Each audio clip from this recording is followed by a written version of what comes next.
حضرت لقمان حکیم نے اپنے بیٹے کو کہا 3 نصیحتیں تجھے کرنے لگا ہوں، یہ 3000 نصیحتوں کا خلاصہ ہے، اور ان میں بھی 2 کو یاد رکھنا، 1 کو بھول جانا۔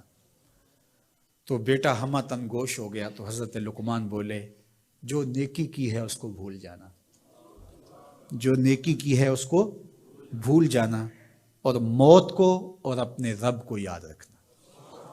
یہ میری ساری نصیحتوں کا خلاصہ ہے۔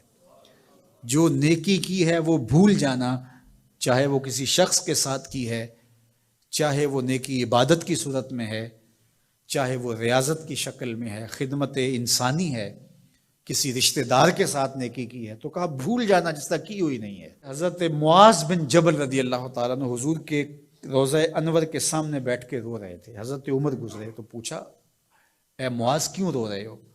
کہا صاحب مزار کا ایک فرمان یاد آیا جس نے رلا دیا۔ کہا وہ کیا فرمان ہے؟ کہا ایک دن حضور نے کہا تھا ادنا سی ریا بھی شرک ہے، تھوڑی سی ریاکاری بھی شرک ہے۔ اللہ صرف اس عمل کو قبول کرتا ہے جو محض اس کے لیے کیا جائے۔ تو نیکی خالص اللہ کے لیے کریں گے تو قابل قبول ہے۔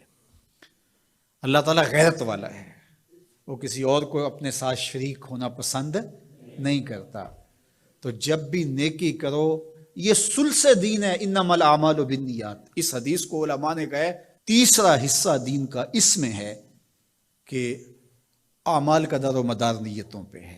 نیت کا خالص ہونا شرط ہے، ورنہ محنت بھی کی، سجدے بھی کیے، خیراتیں بھی کی، سب کچھ کیا، لیکن نامہ اعمال میں 0 کو ہوگا۔ کیتی کتری پئی کھو محمد تے سکہ بنیا زردہ۔ تو ریاء سے بچنے کی تلقین کی گئی۔ حضرت لقمان حکیم نے کہا جو نیکی کی ہے اس کو بھلا دینا، اللہ کو اور اپنی آخرت کو کبھی فراموش نہ کرنا۔ جب آخرت مستحضر رہتی ہے، ہر وقت بندہ خیال میں رہتا ہے کہ میں اللہ کے حضور پیش ہونا ہے، ایک میدان لگنا ہے، وہاں ترازو گڑے گا، اعمال تولے جائیں گے، تو خود بخود اپنا محاسبہ کرتا رہتا ہے۔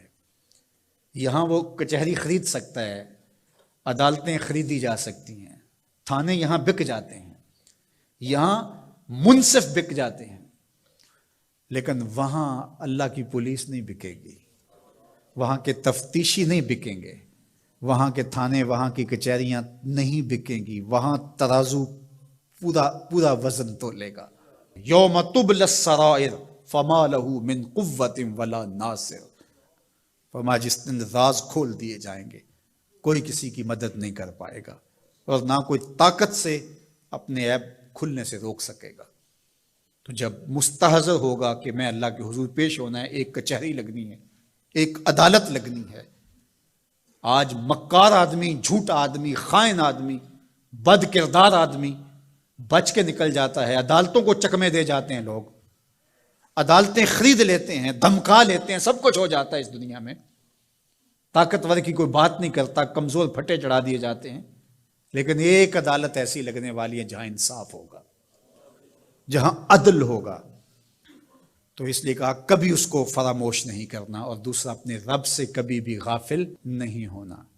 اپنے رب سے جو غافل ہو جاتا ہے وہ زندگی کے مقصد کو کھو بیٹھتا ہے، اور اسی کو رومی کہتے ہیں دنیا ہے یہ چیز، دنیا از خدا غافل بدن۔ دنیا کیا ہے؟ کہا سونے چاندی ہیرے جواہرات کا نام دنیا نہیں ہے، خدا سے غافل ہو جانے کا نام دنیا ہے۔